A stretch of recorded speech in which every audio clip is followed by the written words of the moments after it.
Getting insanely shredded is way different than getting from like 20% body fat down to 15, or really even 15 down to 20.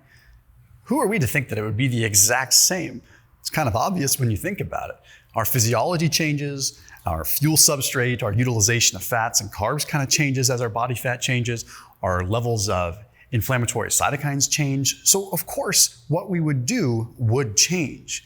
I don't think it's as simple as just eating less and less and less and less, especially as you become more active and more fit. Wouldn't you want to eat more? So we need to kind of look at the full enchilada here and understand the cardinal rules for getting insanely shredded. The good news is I only have 3. It's going to make it simple. And I really want you to stick through this video. This video is really simple and concise, and it's designed to give you these 3 cardinal rules that will make getting insanely shredded as easy as, well, 1, 2, 3. Even if it's just for the algorithm, stick with me through this video. But before I get into this video, I want you to check out something called MASA.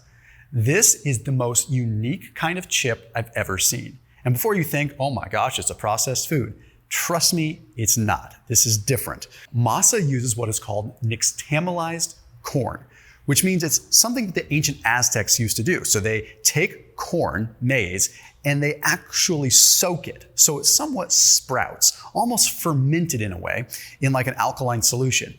And then they cook it in beef tallow and then add Redmond real salt. That's it, 3 ingredients. So sure, you could call it a corn chip, but this is more of like a real food. When you hold it, when you feel it, the crunch, it's not a flimsy snack tortilla chip you get at your local Mexican restaurant.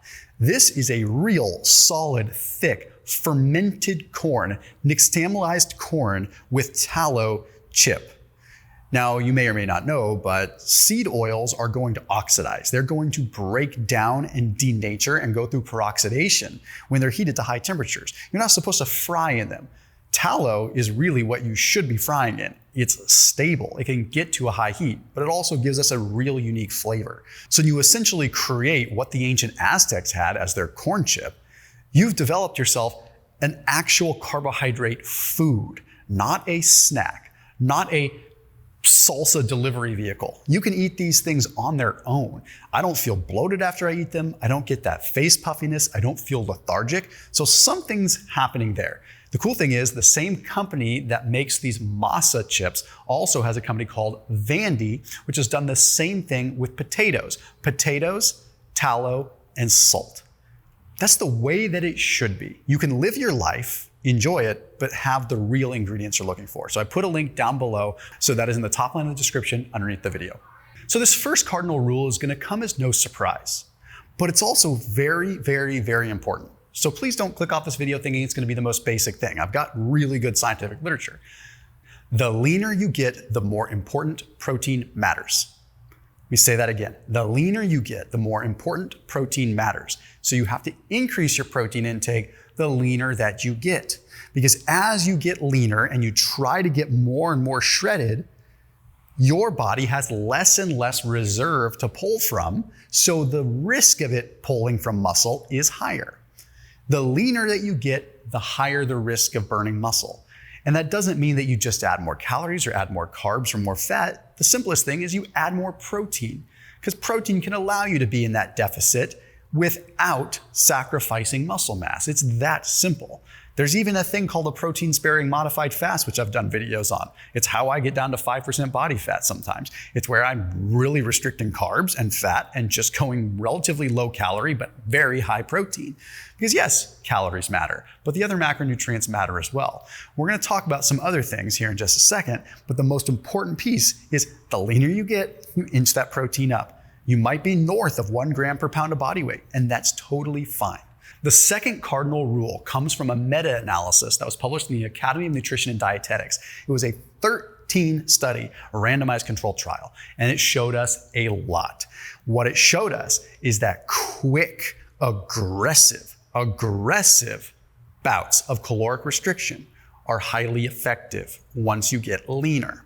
So what this study did, or this group of studies, it was actually looking at various forms of caloric restriction and intermittent fasting to try to see if one was better than the other. And ultimately, they found that all the groups had about the same effect, with the exception of a couple forms of fasting were really effective. The particular forms that were effective were what is called a 5-2 approach and a 4-3 approach, which means eating relatively normal for 5 days, but then aggressive, like one meal type caloric restriction 2 days out of the week, and 4-3, 4 days of normal and 3 days of caloric restriction that's aggressive. So people think I need to just periodically reduce or just consistently reduce calories, and that's great and that does work. But think about it. The leaner that you get, you need these constant reminders to your body that, hey, we're good. We're not scrounging for fuel. We're surviving here. We're good. If you were to just consistently on a downward trajectory, isn't your body going to think you're in a slow nosedive? It makes such sense when you think of it like that. Of course, all the alarms and the bells and the whistles are going to go off because you're like in a slow crash. Okay, but if you are occasionally saying, okay, actually most of the time eating in a normal energy balance state and then aggressively reduce, you're kind of putting yourself in a spot where your body doesn't have a chance to start twisting everything around, right? So you're looking at your caloric deficit over the course of a week by being aggressively restrictive on these couple days a week. Also, for the sake of the mind, it's highly, highly effective. So you don't even need to fast. You don't need to do that. But what you do need to do is say, okay, 3 days out of the week, I'm going to eat really, really low calorie. But the calories that I am going to have in are going to be protein. So you might even get yourself down to 500 calories 2 or 3 days out of the week. It's not the end of the world because your calories are high enough the rest of the week that it's going to be okay. You should still be at maintenance or maybe even a slight deficit the rest of the week, but really let most of the work happen. Remember, if you're supposed to be getting, say, 3,000 calories each day, and you have 3 days out of the week that you only eat 500, I mean, come on, we're talking like a 7,500 calorie deficit. We're talking over 2 pounds of fat lost in a week in that particular case. And if you're already lean, that 2 pounds is a ton. So hugely effective. And it also gives you flexibility, right? Earlier in this video, in the pre-roll, I talked about things like MASA and Vandy chips, like good nutrient-dense snacks that taste good, right? Those are the kinds of things that you should be able to enjoy. This isn't a world of just trying to live in a bubble of only eating lettuce, grapes, and chicken breasts. You want to enjoy those things, right? So you come back and say, okay, I'm going to have my calories where I want them, enjoy some of the good nutrient-dense foods, and then I'll aggressively restrict the other days. So that was the second cardinal rule.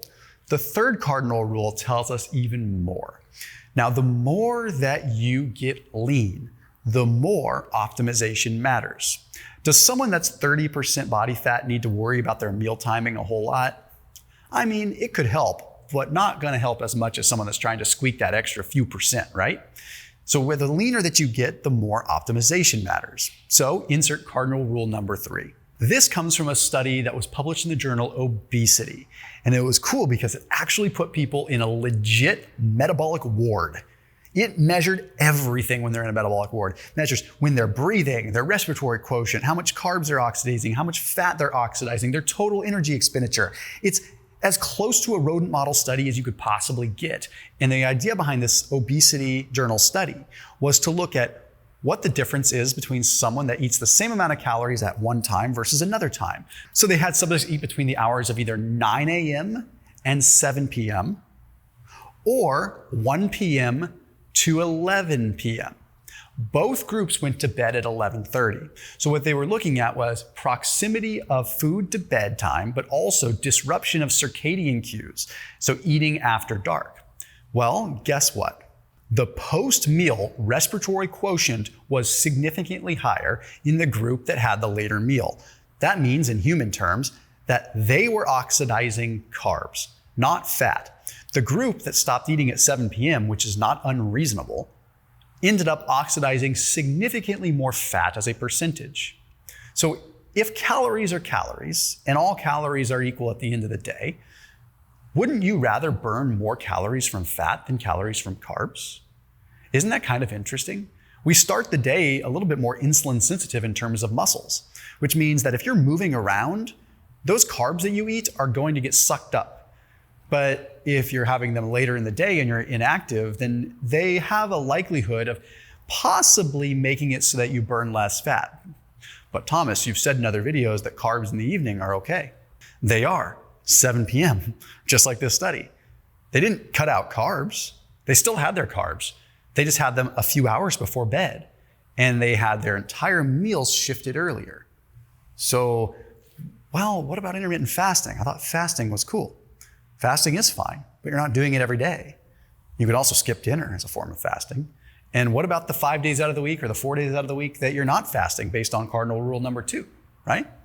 So if you have these aggressive days, which in this case I would recommend even doing in a row, like take the weekends and just get aggressive, or take Thursday and Friday or Wednesday and Thursday, whatever. Point is that the timing starts to matter.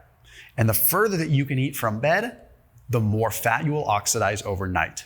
And when you're trying to get as shredded as possible, that 1% difference becomes more like 10%. As always, I'll see you tomorrow.